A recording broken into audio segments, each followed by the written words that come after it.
ജയ്സാ നീതു വന്നിട്ടുണ്ട്. ആണോ? എവിടെ?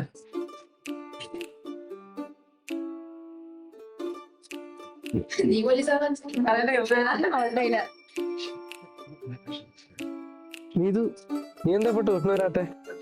ഞാൻ ഇവിടെ എൻട്രൻസ് കോഴ്സിന് ട്യൂഷൻ വേണ്ട വലിയ കാര്യമൊന്നുമില്ല. ട്യൂഷൻ അവസ്ഥ ഞങ്ങൾക്ക് അറിയാലോ.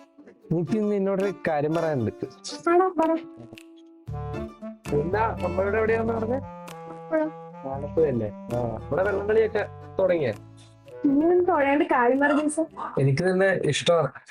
എടാ എനിക്ക് ഫ്രെയിംസ് എടുക്കാനും ടൈമില്ല. പഠിച്ച് സെറ്റാവും. ഞാൻ നീ എന്നോട് എന്താ ചെയ്യും? അല്ലടി ഞാനെന്ത് പഠിച്ചാലും മറന്നു പോകും. അന്ന് എന്നെ മറന്നു. ചിലവർമ്മ മറക്കോളം ചിലവർമ്മ മരിക്കോളം എന്നല്ലേ? പഠിക്കുന്നത് മരിക്കോളം ഓർത്തിരുന്നത്. അങ്ങനെയൊക്കെ പഠിപ്പിക്കുന്ന സ്ഥലം ഉണ്ടാ? ഉണ്ട്. ഞാൻ അവിടെയല്ലേ പഠിക്കുന്നത്, മാസ്റ്റർ ബേർഡ്. നീ ഇപ്പൊ പ്ലസ് 1 ആയില്ലേ? അതിന്റെ കൂടെ തന്നെ നിനക്ക് എൻട്രൻസും പ്രിപ്പയർ ചെയ്യാം. പിന്നെ മാസ്റ്റർ ബേർഡ് വളരെ കുറച്ച് സ്റ്റുഡൻസിന് പഠിപ്പിക്കുന്നുള്ളൂ. അതുകൊണ്ട് ഓരോ സ്റ്റുഡൻസിനും ടീച്ചേഴ്സിന് ഫോക്കസ് ചെയ്ത് കോച്ചിങ് കൊടുക്കാൻ കഴിയും. എന്നാന്ന് ട്രൈ ചെയ്യാലേ എന്ത്? എൻട്രൻസ്?